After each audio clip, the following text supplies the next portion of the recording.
আসসালামু আলাইকুম রহমতুল্লাহ বরকাতুহু। সম্মানিত প্রিয় মুসলিম ভাই ও বোনেরা, আর ইসলামিক টিভির পক্ষ থেকে সকলকে জানাই আন্তরিক মোবারকবাদ। আজকে আপনাদের মাঝে আলোচনা করব 5 ওয়াক্ত নামাজের সময়সূচি, তাহাজ্জুদ, সেহরির শেষ সময়, ইফতারের শেষ সময়, নামাজের নিষিদ্ধ ওয়াক্তসমূহ, সূর্যোদয় সূর্যাস্তের সময়সূচি, প্রত্যেকটা জেলা বিভাগগুলো নামাজের সময়সূচিগুলো আপনাদের মাঝে তুলে ধরব।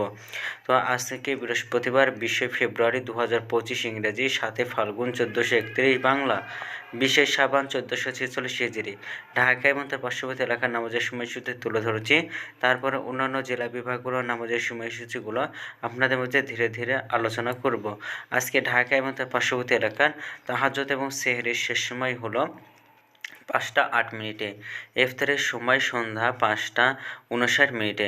আজকে ফজরের নামাজের রক্ত শুরু হবে 5টা 13 মিনিটে এবং ফজরের নামাজের রক্ত শেষ হবে 6টা 28 মিনিটে।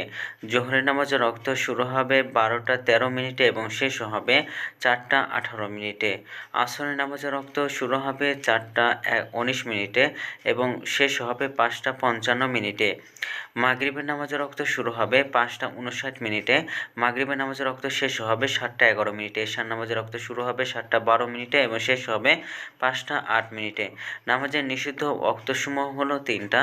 সকালে 6টা 29 থেকে নিয়ে 6টা 44 পর্যন্ত, দুপুরে 12টা 7 থেকে নিয়ে 12টা 12 পর্যন্ত এবং সন্ধ্যায় 5টা 41 থেকে নিয়ে 5টা 56 পর্যন্ত। এর মাঝখানে যতটুকু সময় থাকবে এর মাঝখানে আপনারা কোনো প্রকার নামাজ পড়তে পারবেন না। তো আজকে সূর্য অস্ত যাবে 5টা 56 মিনিটে আর আজকে সূর্যোদয় হবে 6টা 28 মিনিটে। এই গেল ঢাকা এবং তার পার্শ্ববর্তী এলাকার নামাজের সময়সূচি। এখন আলোচনা করব বিভাগীয় শহরের জন্য উল্লেখিত সময়ের সঙ্গে যেসব বিভাগের সময় আপনি যোগ বিয়োগ করবেন তা হলো এই, অর্থাৎ বিয়োগ করবেন চট্টগ্রামে 5 মিনিট এবং সিলেটের 6 মিনিট কম করবেন।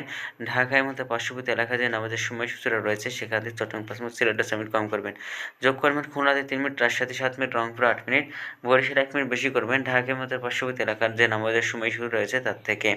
তো আজকের ভিডিওটি পর্যন্তই ছিল, আর এই সূত্রগুলো আমরা নিয়েছি ইসলামিক ফাউন্ডেশন থেকে। ভিডিওটি ভালো লাগলে অবশ্যই চ্যানেলটি সাবস্ক্রাইব করে পাশে থাকবেন। ধন্যবাদ সকলকে। আসসালামু আলাইকুম রহমতুল্লাহ।